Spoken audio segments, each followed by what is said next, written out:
Good morning all. Thank you for being here. Welcome to the Financial Investigations Division.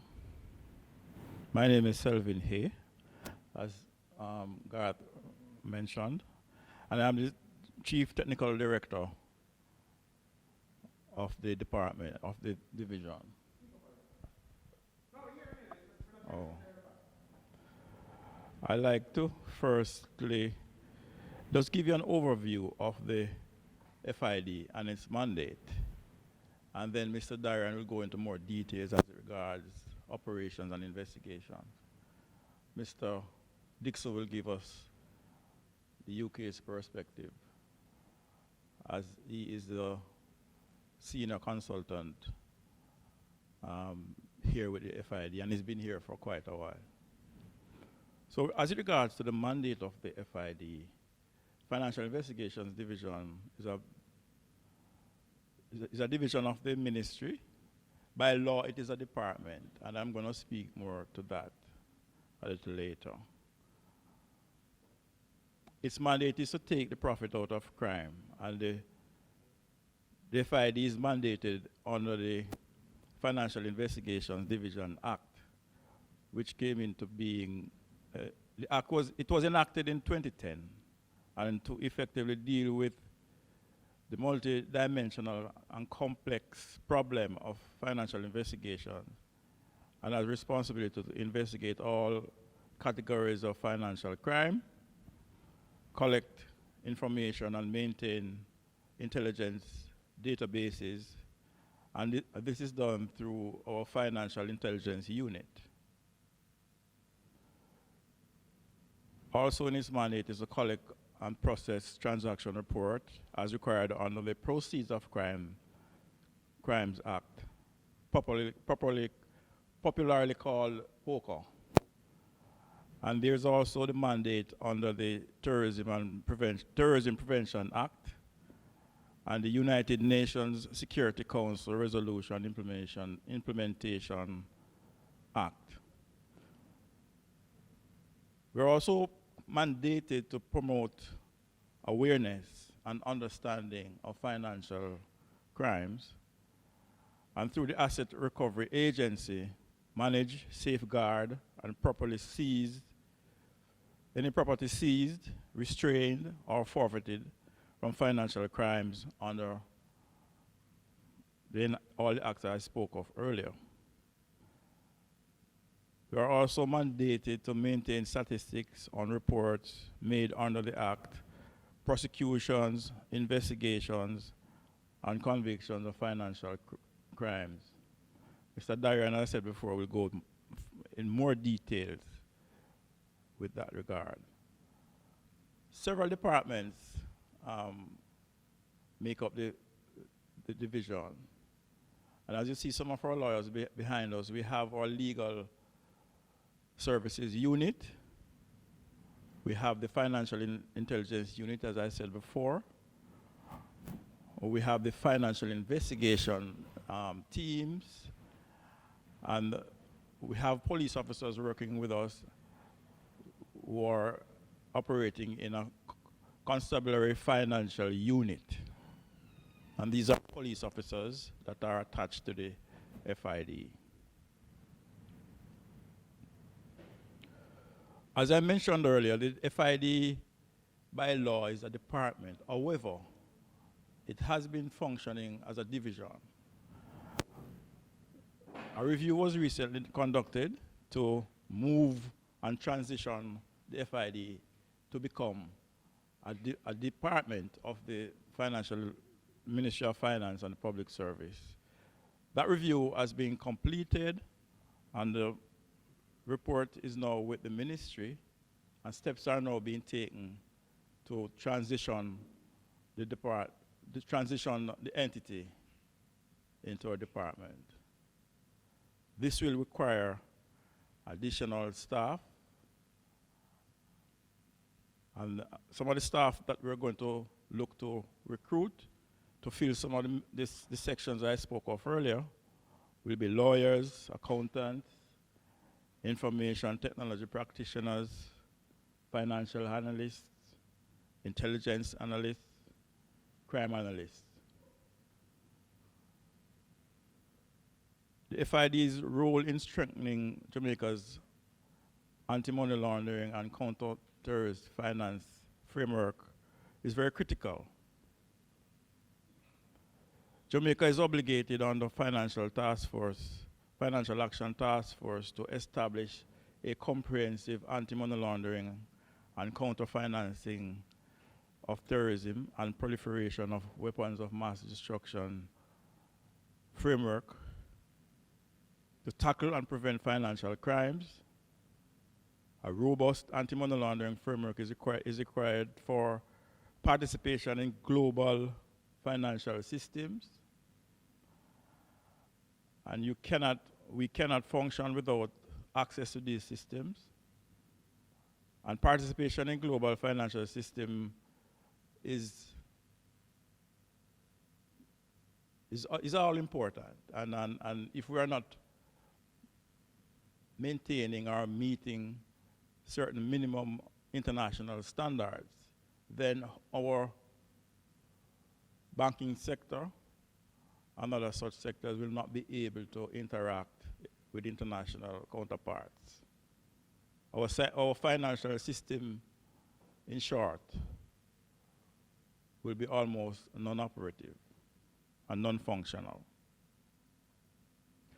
FATF recognizes that in addition to the financial sector, non-financial sectors such as lawyers, accountants, real estate agents, gaming lounges, jewelry sector, non-profit sectors, among others, are exposed to significant anti-money laundering risks, and therefore the regime has to be very robust and strong enough to withstand any threats or vulnerabilities that may exist.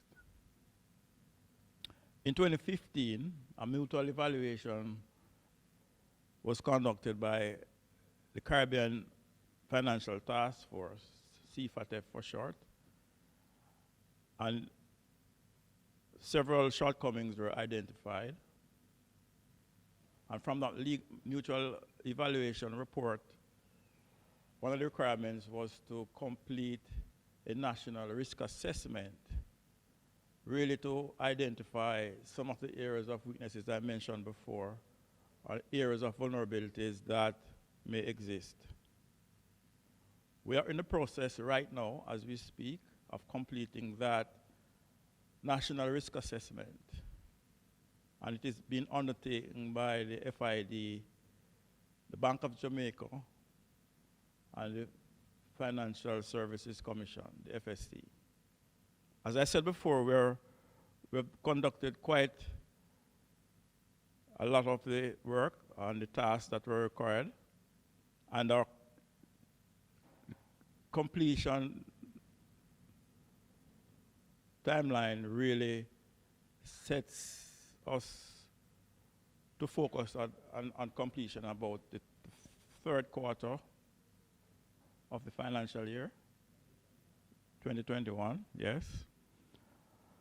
The FID's role has been very robust, and I want to publicly thank the FID staff for the effort that they have put out already, taking time out from their core functions and their day-to-day activity to really provide human service in taking us where we are right now. And so, as I said before, working in tandem with our other stakeholders in completing this scenario is very critical to Jamaica's standing and the anti-money laundering and counter-terrorism of finance regime. To speak a little bit more about the operations of the FID, the FID is seeking to improve its operations and service and provision of its service by moving more into a more digitalized way of doing business.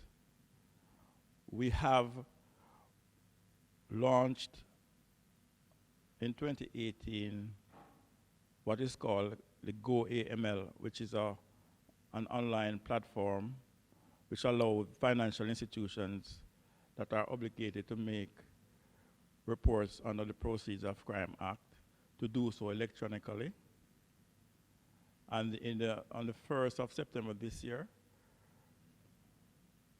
reports that are mandated to be made to the Financial Investigations Division under the Terrorism Prevention Act commenced to be done electronically on the GoEmail platform as well.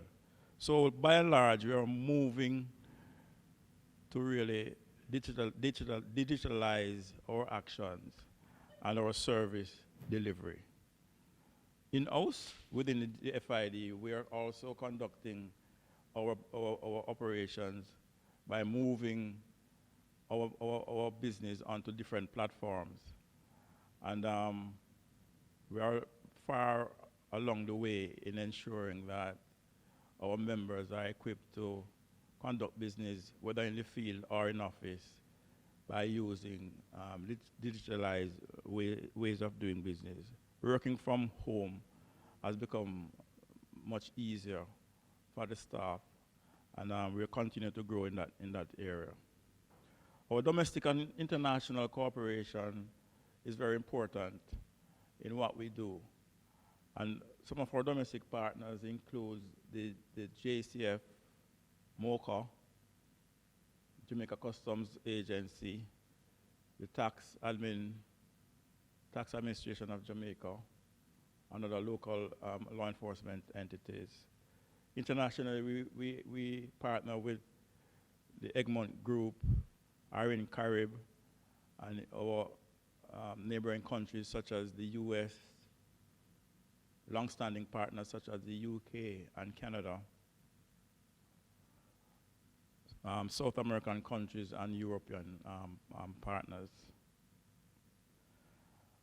A big part of our strategy is also the need to have a public awareness and outreach program.